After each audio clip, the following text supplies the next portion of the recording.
여러분 안녕하십니까? 오늘은 드디어 구약의 마지막 끝나는 날이 되겠습니다. 오늘 공부할 내용은 학개, 스가랴, 말라기인데요.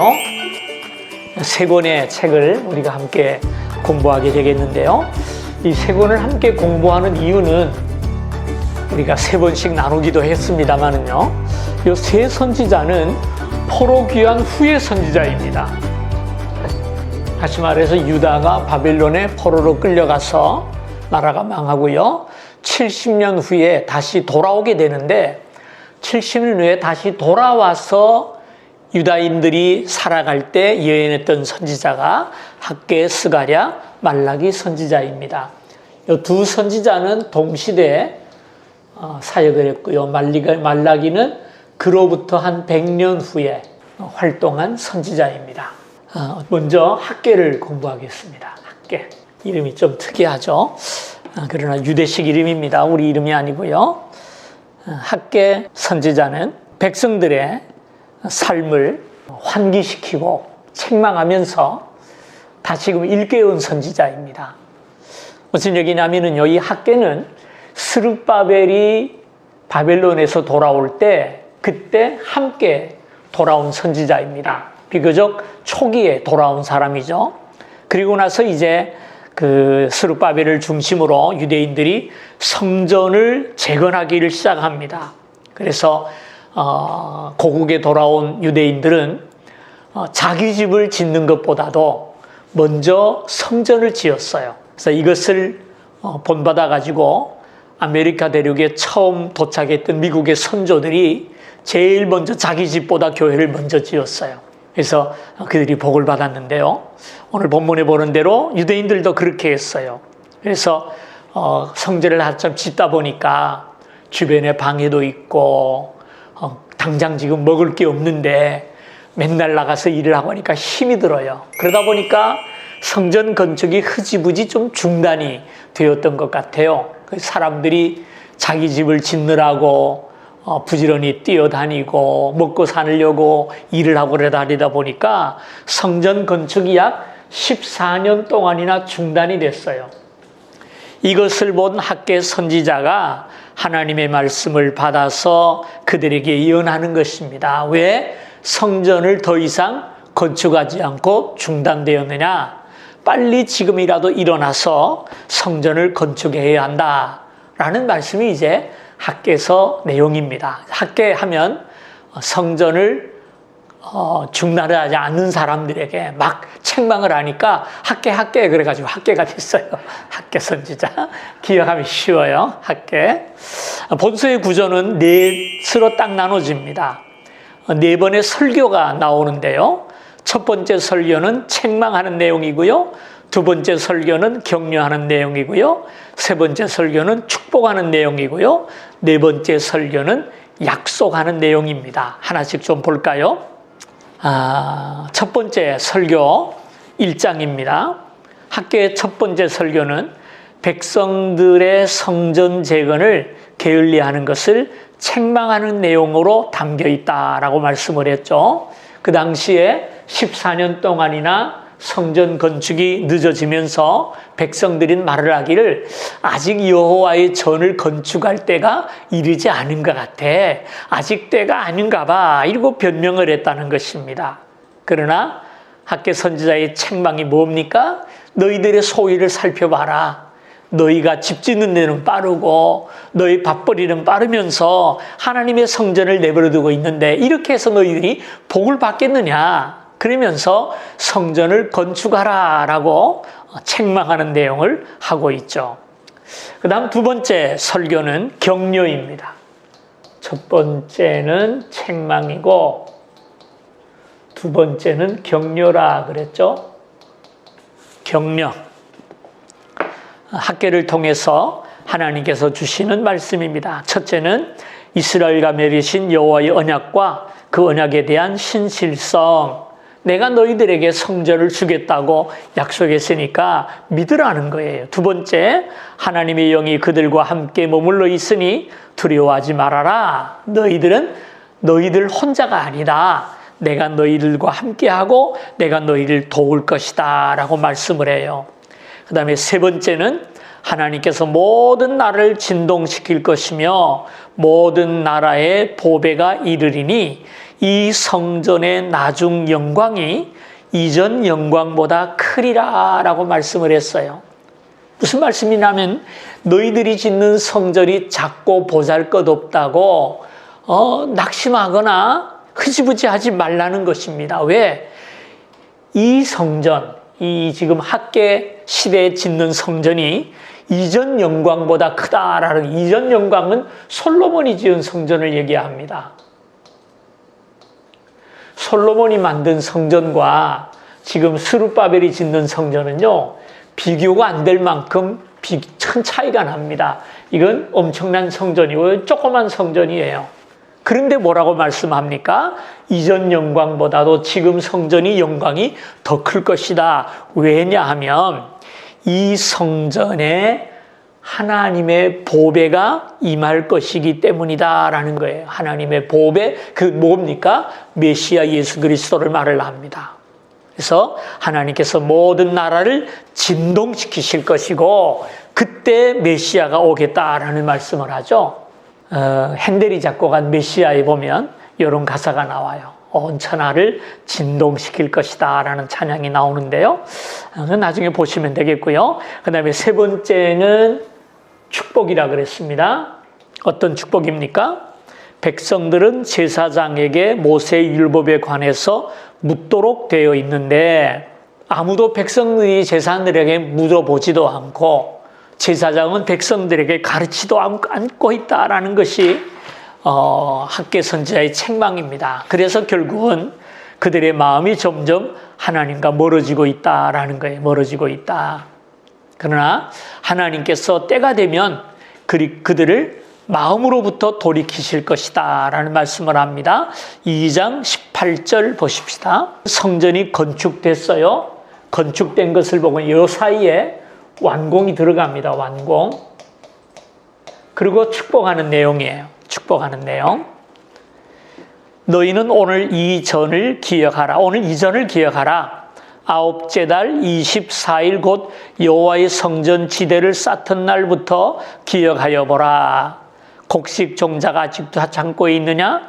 포도나무, 무화과나무, 석류나무, 감람나무의 열매가 맺지 못하였느니라. 그러나 오늘부터는 내가 너희에게 복을 주리라. 언제부터요? 오늘부터.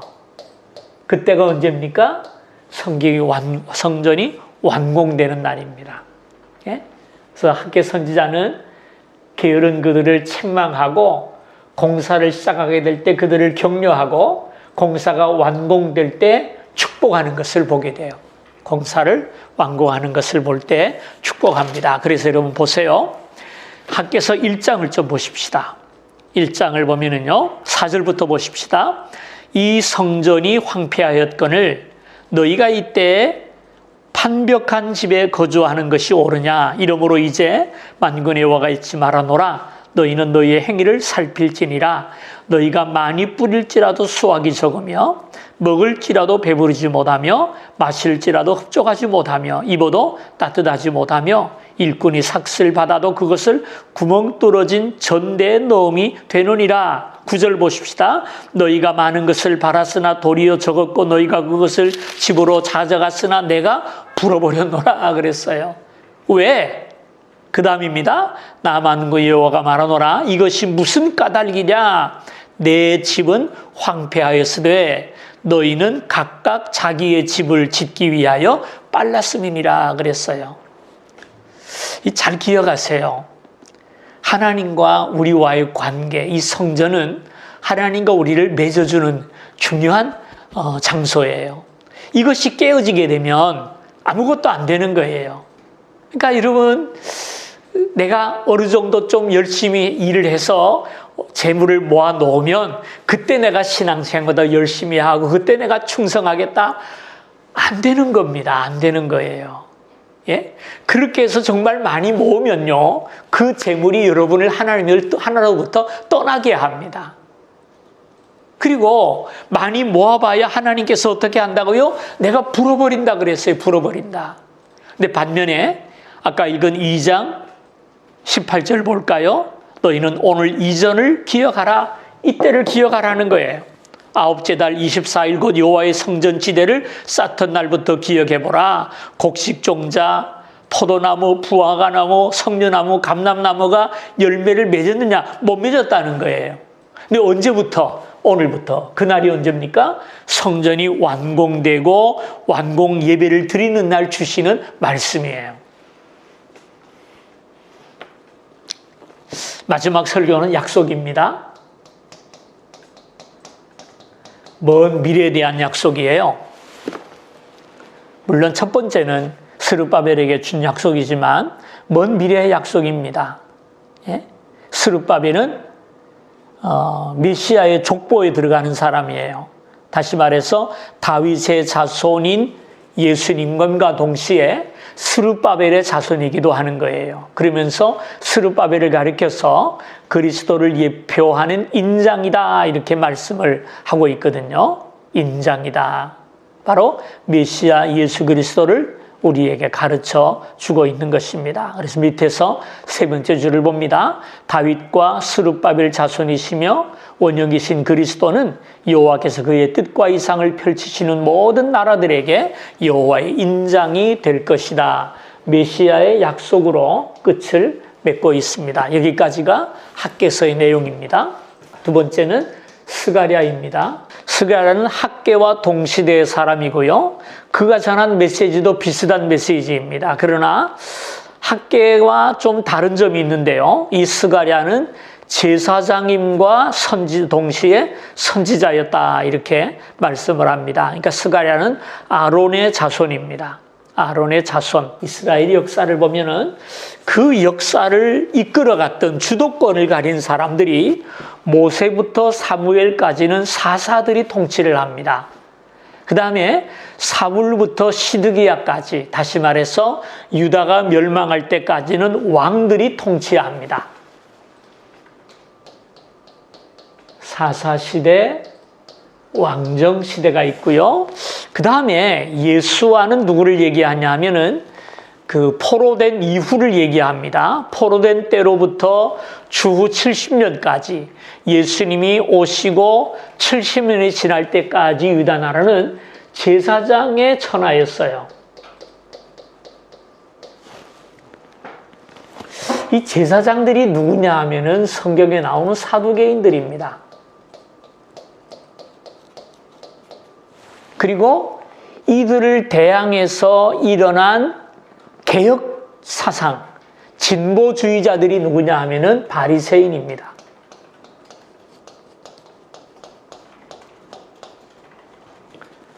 그래서 이 사두개인들은 성전 중심으로 의식에 굉장히 강조점을 둔 반면에 거기에 그러면서 굉장히 세속화되어 있었어요. 사두개인들은 세속적이었어요. 유물론적이었다는 것이죠. 이에 대해서 반동으로 일어난 것이 바로 바리새인들입니다. 이들은 형식과 외식을 부정하면서 말씀을 중심으로 했죠. 여기서 사두개인들은 성전 중심, 바리새인들은 말씀 중심이었어요. 그래서 늘 예수님 때 보면은 으르렁거리고 싸우는 것을 우리가 보게 되는데요. 어떻게 보면은 사두개인들이 보수주의자들이고 바리새인들이 진보주의자들이에요. 근데 이 보수와 진보라는 말은요, 아무 의미 없습니다. 아무 의미 없어요. 우리나라를 보시더라도 진보라고 하던 사람들이 정권을 잡고 나니까 이 사람들이 지금 보수가 됐잖아요. 안 그렇습니까? 이게 뭐 진보니 보수니 뭐 진보는 옳고 보수는 잘못되고 절대 그런 생각하지 마세요. 바리새인들은 진보주의자들 중에 진보주의자지만 예수님 당시에는 이미 보수 중에 꼴통이 돼버렸잖아요. 세상이 이렇게 돌고 도는 겁니다. 이사야 다음으로 예수님에 대해서 가장 많이 예언한 책이 스가랴입니다. 그리고 그 다음 책이 미가야 선지자인데요. 그건 저번에 보았고요. 자, 여기 보면은요, 예수님에 대해서 그분은 종으로 이 땅에 오신다. 그 다음에 그분은 싹이다. 옛날 성경에는 순이라 그랬어요. 그래서 CCC에서는 그 소그룹 모임을 순이라고 얘기를 했죠. 그 다음에 왕이라고 얘기했고요. 제사장이라고 말을 하고요. 겸손한 왕이요. 그 다음에 팔려갈 것을 얘기했고요. 찔림 것을 얘기했고요. 죽임당하는 목자로 묘사를 하고 있고요. 예수님의 재림에 대해서도 스가랴 선지자는 예언하는 것을 보게 됩니다. 그래서 메시아 예언이 가장 많다. 두 번째로 많다. 3번 중심 메시지 내가 예루살렘을 위하여 질투하노라. 예루살렘이 우상 숭배에 빠지고 악을 행할 때 하나님이 질투하셨다라는 말씀입니다.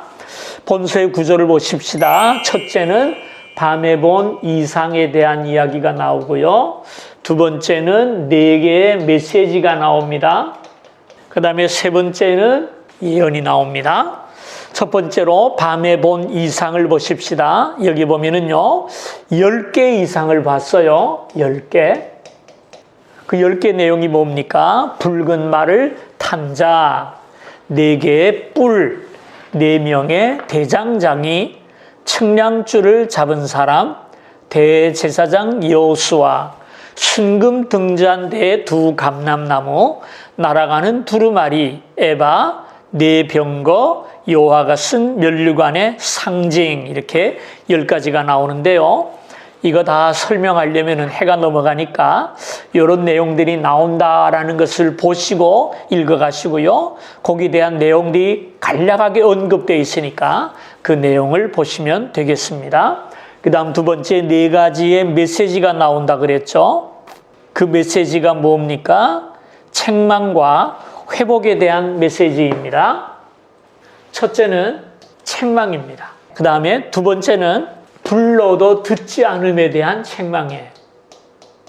이 책망의 내용은 외식에 대한 책망입니다. 너희들의 금식과 애통이 나를 위한 것이냐라고 책망을 하죠.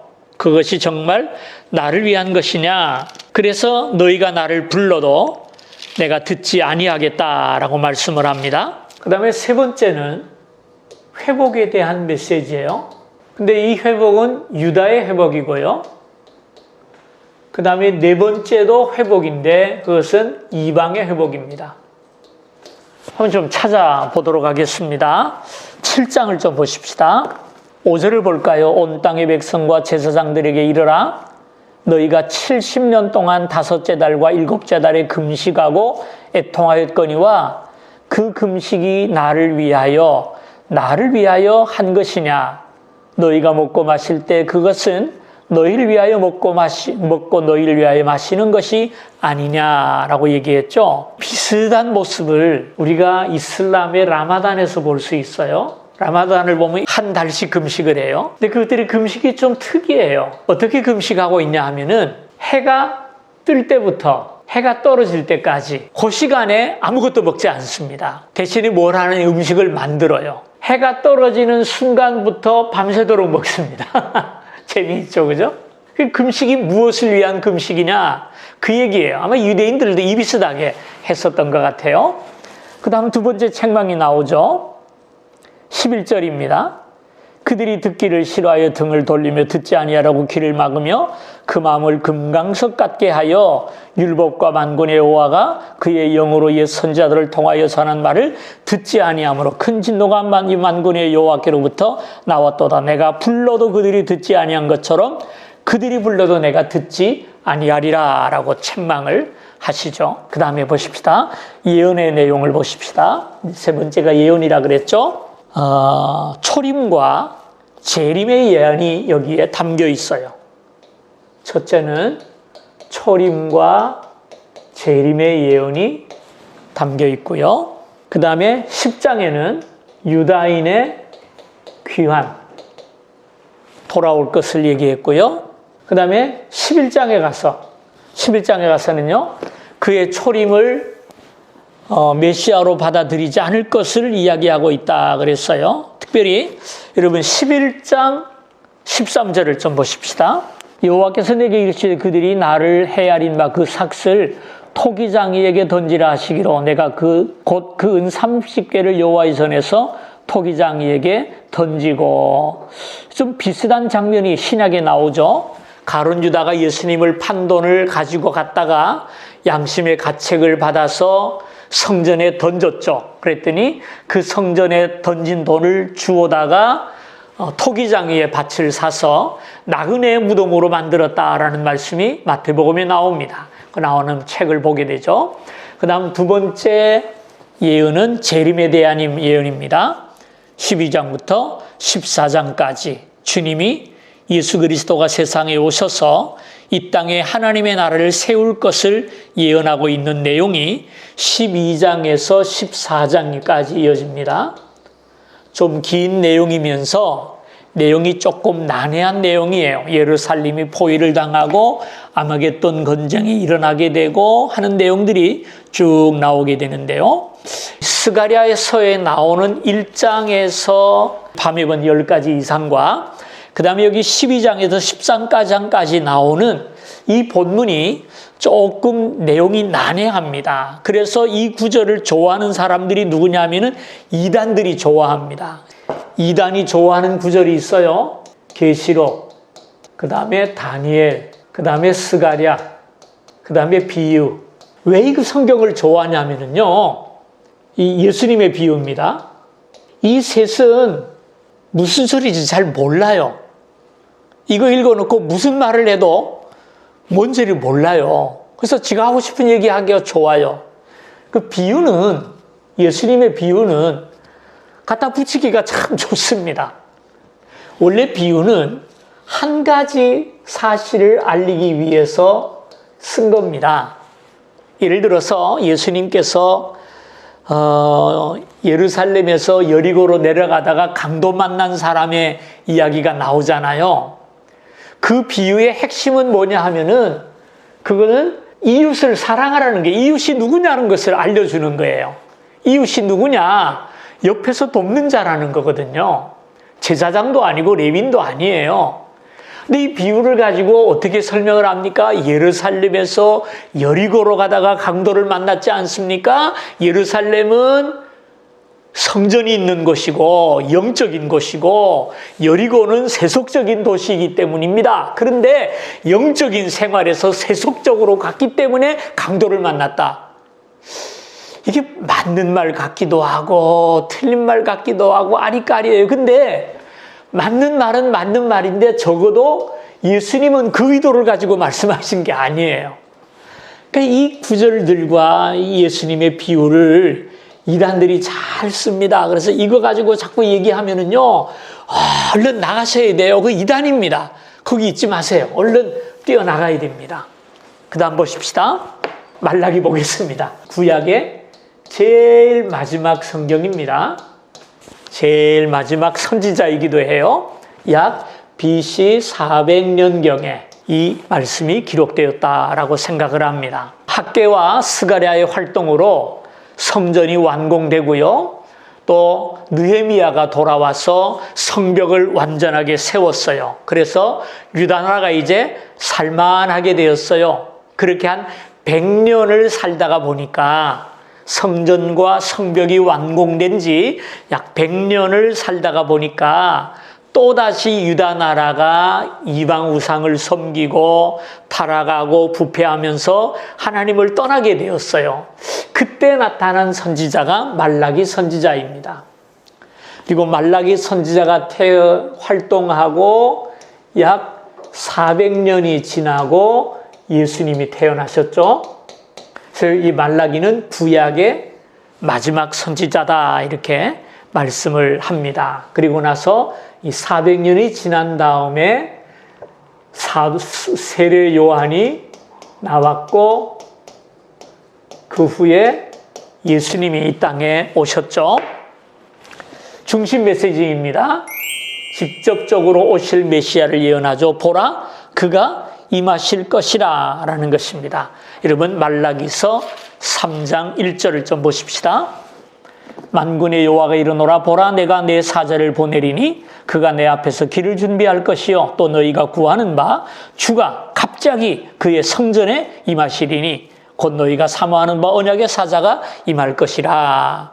너희가 구하는 바 주가 갑자기 성전에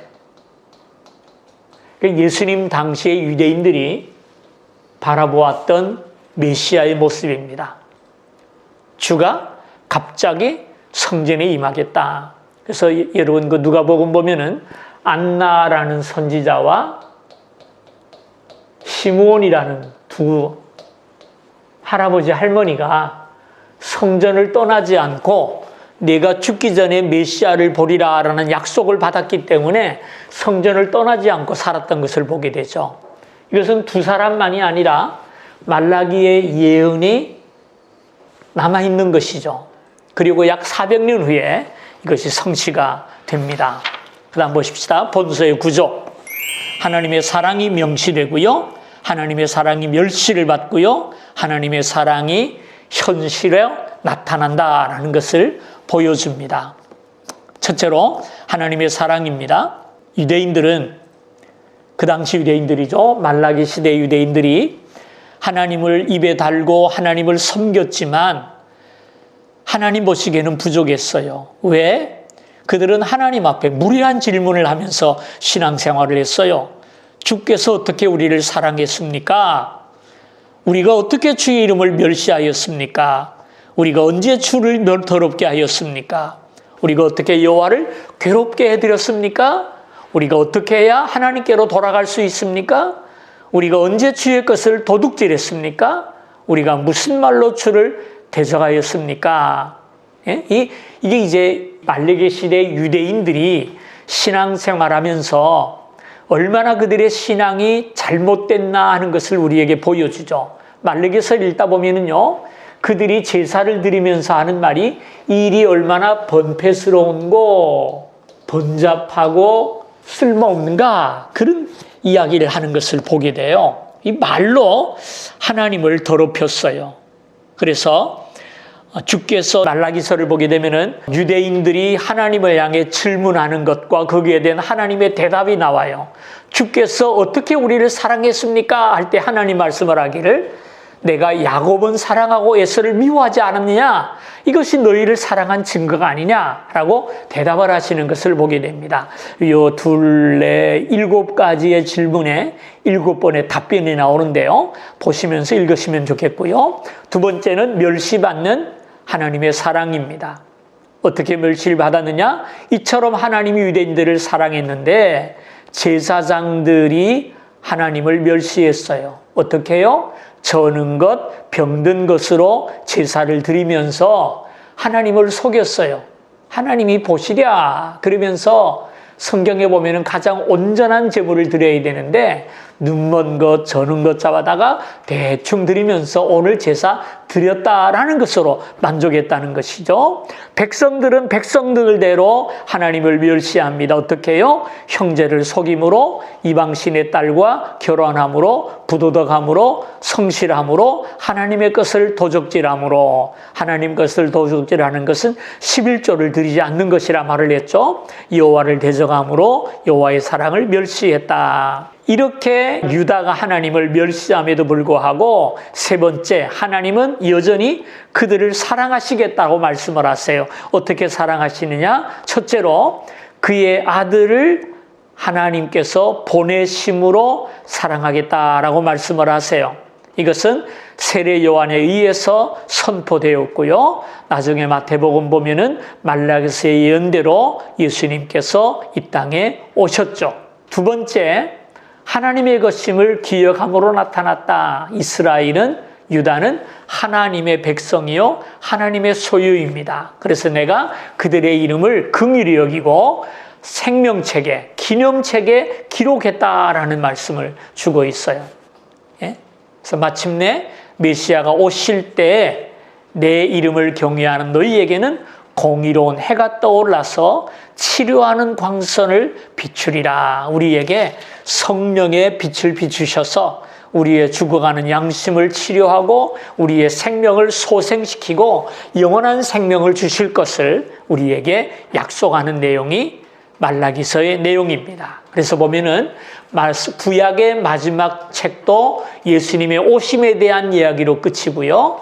신약의 마지막 계시록도 아멘 주 예수여 오시옵소서 하고 끝나는 것을 보게 됩니다. 그래서 구약과 신약의 중심은 예수 그리스도다라는 것을 우리가 다시 한번 발견하게 됩니다. 다음 주에 공부할 내용은 아까 말씀을 드렸죠. 말라기로부터 세례 요한이 나타날까지 400년간의 공백기가 있었다 그랬어요. 이 기간에는 선지자도 말씀의 기록도 아무것도 없습니다. 이 기간에 어떤 일이 일어났을까 하는 것을 우리가 같이 배우게 되겠습니다. 그럼 다음 주까지 건강하시고요. 안녕히 계십시오.